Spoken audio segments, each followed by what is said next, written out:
Family, peace and love. Welcome back to my channel. If you're new here, my name is Dominique. I'm a mother first, and I'm an entrepreneur, and I'm a girl that likes to have fun. Hello. And I created this channel because I'm just sharing my journey out loud. I'm healing out loud. I'm just living out loud, right? Like, I don't want to try to fit in no box that I don't fit into. Like, I'm just not trying to be ordinary. Like, I just want to just exist. I want to do what God has called me to do. I want to be in purpose, on purpose. I want to be unapologetically me. And that's why you got the Find Your Phoenix YouTube channel. But anyway, this video that I'm making is a video that I never thought I would make in my life. So I'm super excited about it. And today I'm going to share with you, like, my daughter, right? She met her dad for the first time. So anyway, let me get right into it. So my daughter Phoenix met her dad for the first time. She is 3 years old. And she has never met her father. And the reason why that is because, well, let me give you a little history, okay? So for the sake of confidentiality, we're going to say that Phoenix's dad's name is Charles, okay? So Charles and I were like really good friends. I can keep it real with y'all, right? So we really were friends with benefits for a long time. And like and I'm not proud of it. It was a season, I was young, but we had a good time, right? We had so much fun traveling, and we would go to the casinos, and we would just stay up, just laughing and telling jokes, because he really is a comedian. Like, he is absolutely hilarious, and we would just have fun. And let's do story time. So I'm gonna tell y'all how we even met. So we met because I had went to go get something to eat at this restaurant, and I sat at the bar, and the bar was empty. It was a plenty of empty seats. It was like him and like two other people at the bar. So when I came in to sit down at the bar, where I initially sat at, he was like, "Oh, somebody's sitting right there." And I was like, "Oh, okay, cool." And then so I moved, and he was like, "Oh, somebody's also sitting right there." I'm like, "Okay, cool." And then I moved again, and he was like, "Someone's also sitting there." And I'm like, "You playing with me?" He was like, "I just wanted you to sit closer to me because you beautiful. So I was trying to get you closer." And I was like, "Oh, I see." And so we ended up having a great lunch and just talking and talking and talking. And we have so much in common because he's very much extroverted. He's very much a good time. He is very much a comedian.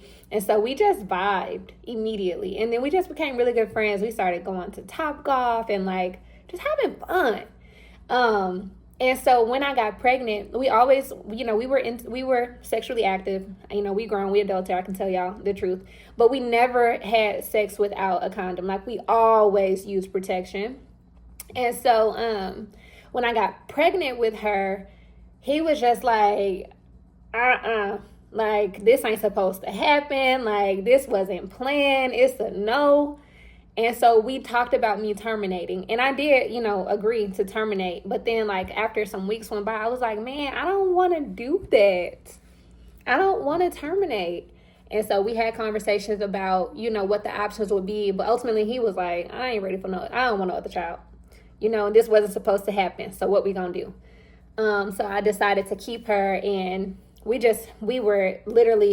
butted heads from that moment on. He was just like, I don't want, I'm good.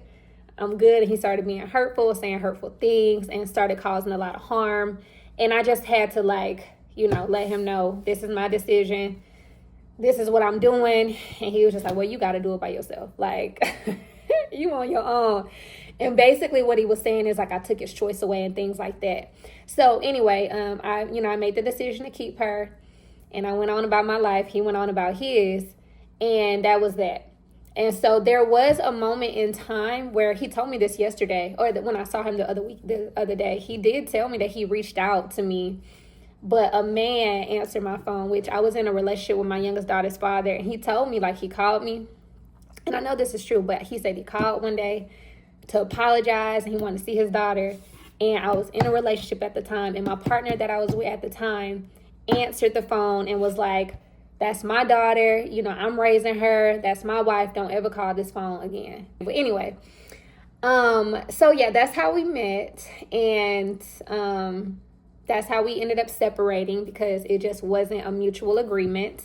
And yeah, and so the other day, he hit me up, and he was just like, I really need to talk to you. And I was like, what's up? I was shocked anyway that he was even reaching out, that he was calling me. And he was like, I just really need to apologize to you. Like, I fucked up. He was like, I am embarrassed. I am ashamed. And I'm sorry. He was like, you don't deserve that. Like, I apologize. He was like, when can I see you? When can I see her? And I'm like, well, we are traveling, to Georgia soon. So, like, we can make arrangements to see you. And he was like, okay, please, I want to do that.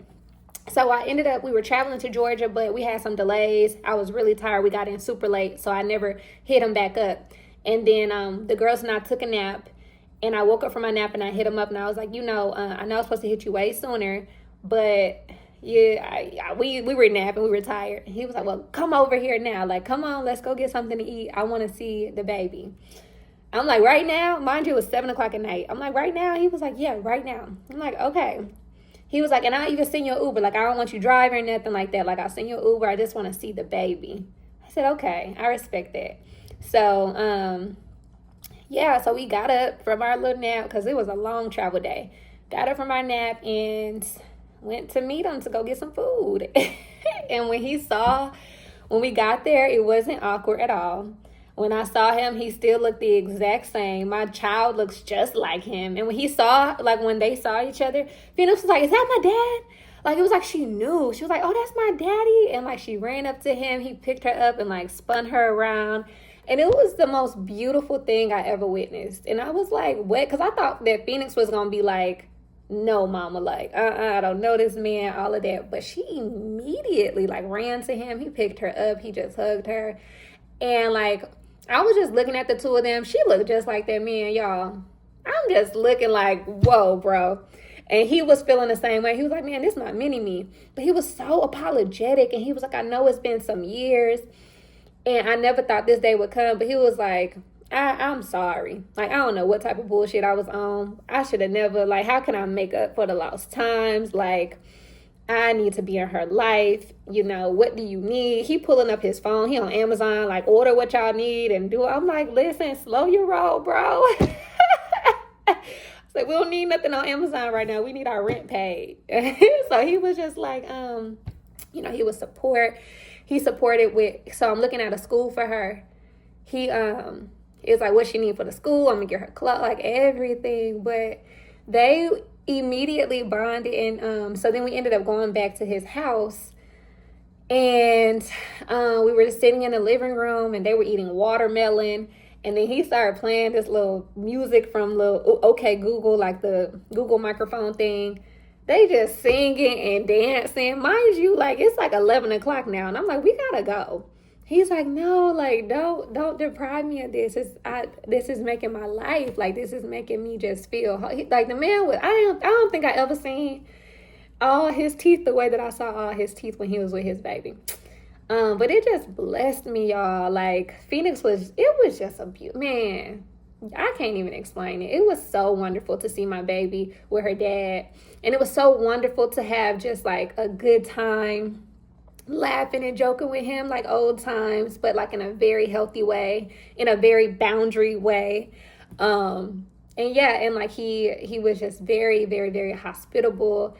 It was awesome. It was awesome. And he has called us every single day, multiple times a day since we left. And he sent her a tablet because he was like, man, she need a tablet. And I'm like, no, she can't have a tablet right now. So he done went and bought her this like leapfrog thing so she can learn, and then had it delivered to the house. And I'm like, he's really, really, really trying to make up for lost times. But he was just like holding her so tight and so close. And we were looking at pictures of, her brothers, and man, she looked like everybody in that house. And it was just cool. It was wonderful. And Phoenix was very happy. And I was very surprised because she don't take to people. And, like, she just takes to very particular people. And so that was my experience. And he and I just talked about her. And we talked about, like, my life. And we talked about our history and, where we can go, like, as a co-parent. And it was great. I'm so grateful. And like his people are receptive. His partner is receptive. Like his brother, everybody is just like, oh my God, the baby is there. So it was super awesome. We spoke today, and he was asking me when can he come to Dallas, or when can he fly us to Georgia? And I was just like, we'll cross that bridge when we get there, but let's do it as soon as possible. So amazing. So I just wanted to share that with y'all. So my daughter met her dad for the first time in her life, and it was the most beautiful experience. She was very receptive. He was very receptive of her. She was like, man, yeah, she was so, yeah, it was great. It was so great. And it was exactly what I didn't realize that I needed. And that was like closure for me. It was good for my heart. It was great for my soul. It was great for my baby. And I feel good. I don't know. Something about that just makes me feel like, okay, now we can move forward.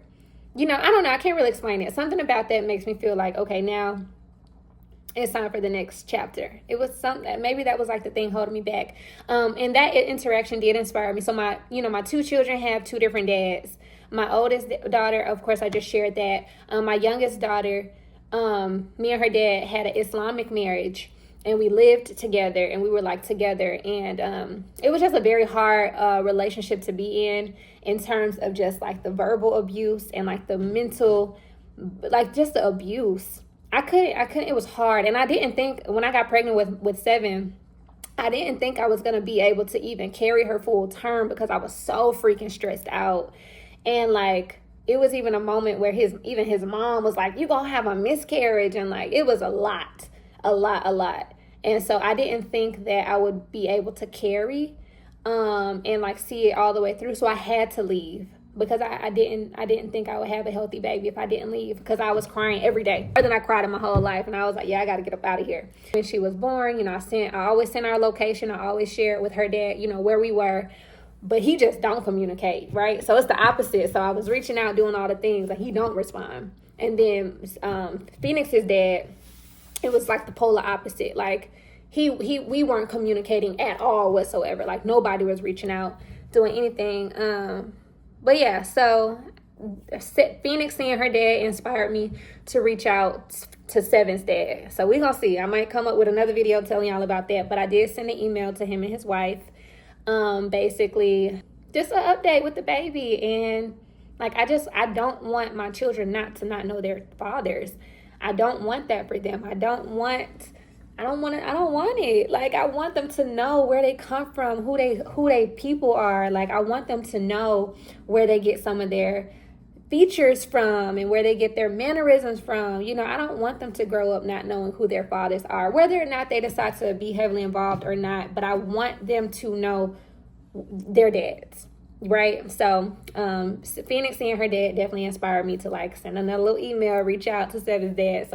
But that's how that was. It was just so wonderful. After 3 years, he met his baby, and it blessed his whole life. It blessed my life. It blessed Phoenix. And it was fun. It was a great time. So thank you all for tuning in to my story time. And if you have any questions, comments, or anything that you want me to talk about on this channel, just comment below, because this is a safe space. This is my open book. This is me sharing my journey. This is me. I'm sharing out loud. And yeah, I'm sharing all the things. So I hope to see you in the next video. As you all know, we are building a trade school in Dallas, Texas, offering free education to people that have been counted out by society and deserve a second chance. So if you would like to support that, please click the link in the description below. And then I'm also building a space where children can be activated, where children can literally just be in their glory, be exposed to their purpose, be exposed to entrepreneurship, like to really be in their area of genius and to be supported and nurtured. So if you would like to support the Activated Youth Foundation, please also click the link in the description below. All right, so I'm super grateful. Please like, share, and subscribe, and share this video with someone that you think could benefit or feel inspired to reach out to their baby daddy and, try to, work something out and have a healthy relationship. Okay, so I'm grateful. I'll see you all in my next video. Peace.